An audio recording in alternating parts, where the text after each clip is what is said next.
Rob, it probably feels like quite a while since you last had a game, obviously off the back of last week's postponement, but a trophy game coming up and another away one as well for you on Saturday. But first off, how was kind of last weekend without a game? How do you keep the boys sort of ticking over a bit, and then how's that carried through into this week?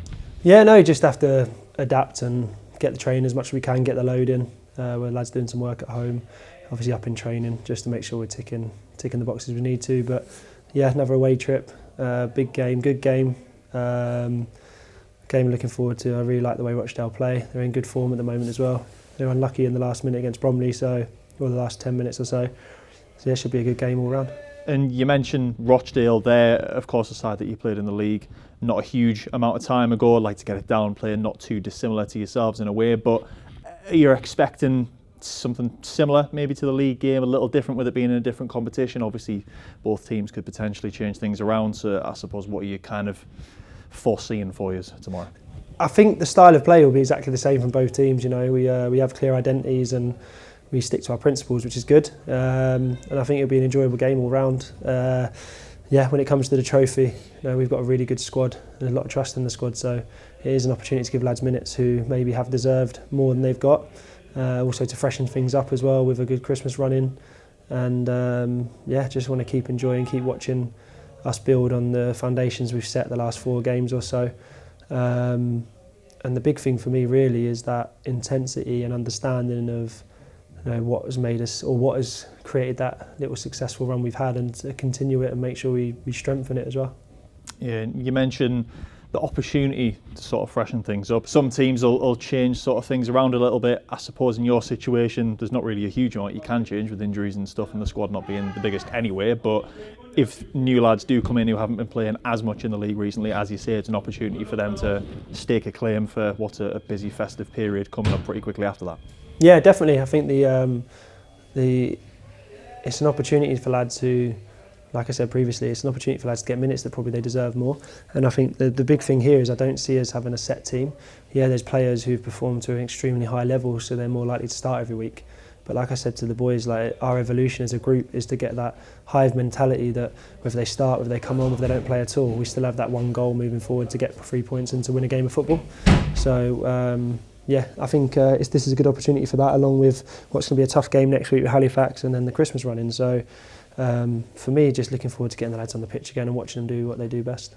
Yeah, and with the trophy itself, of course, supporters will have a lot of fond memories from the run last season, getting to the final as well. But I think that the early rounds of that kind of seemed to coincide with the bit of the turn of form at the start of the year, where I think the trophy game was maybe the sort of first kind of big win. And then after that, things just sort of carried on from there. Obviously, a different scenario for you this season in that you've been competing more towards the top end of the league, but still an opportunity to continue winning habits and keep a bit of momentum going for you. Yeah, exactly. I think it's learning from the Yeovil game as well, because I was really disappointed with that performance, and obviously that was the catalyst to the change that we've had recently. But just having that mentality as a club at the level we're at now, we expect to go into every game to win every game, no matter who we play. But we do that with the biggest respect for our opponents, and also we do that from a foundation of working hard, being humble, respecting the opposition, and doing it off the base and structure that we've created and that we demand from the lads and that they should demand from themselves. So much rather be sitting there on a Saturday watching lads play football in any competition than training or not being involved. So the game itself, I'm really looking forward to it. I think it'll be a really good game, I genuinely do. I think the sort of idea of that trip to Wembley, maybe a bit of heartache last time, will stick in the memories of a few lads. So that's a long way off now to take it game by game, but I think it does give you a little bit of extra fuel to make sure that we take this competition as seriously as possible and use it to keep that momentum we've been building as well. Yeah, and on the front of the squad as a whole as well, of course, a couple of long-term injuries, unfortunately, for you to contend with. Obviously, Tinks dislocated his shoulder in the FA Cup a while back, but now sort of confirmed that he's going to be out for the immediate future. And then Greg as well, picking up one against Southend, which a bit of an innocuous one and a bit of a 50-50 tackle, which I suppose can just kind of happen now and again, but obviously frustrating for yourselves to lose someone as influential as Greg and Tinks as well for a fairly lengthy period of time, really. Yeah, no, the two massive personalities, two fantastic footballers. So yeah, no, you don't want to lose anyone. Obviously, you can't help impact injuries. You know, a dislocated shoulder on a poor landing and a tackle. You know, Greg's unfortunately come out worse off. And hopefully, the news with Greg isn't as bad as we thought it could be. We're still waiting for him to get reassessed again. But yeah, it will be a lengthy period out for him. But you know, the whole strength of this team, this squad, this club isn't just individuals. It's the whole thing together. It's all the players, all the staff. It's everything. So you know. If one's missing, we just become even stronger and more tight knit. And you know, I said the lads, not only have the lads got responsibility to step up and make sure them players aren't missed on the pitch.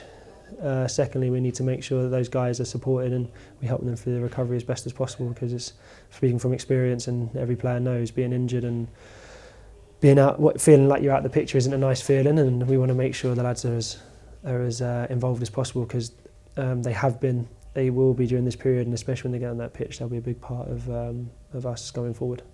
Yeah, and although a negative on the injury front from those two, a positive on the flip side that Joe and Connor, who've been out for sort of past couple of weeks or so, are coming back into the fold and have been training recently as well, getting back into the swing of things, boys. Yep, Joe trained before Woking, so he was involved in the squad for Woking until the game was called off. Connor trained fully this week, which is great, so we'll see both of them tomorrow at some point in some capacity. I think the just adds to the strength of the group. Obviously, previously talking about losing Greg, losing Tinks, having players of that quality to come back in is fantastic for the squad. It creates competition for places, and it gets us in a good place looking to move forward into the Christmas period.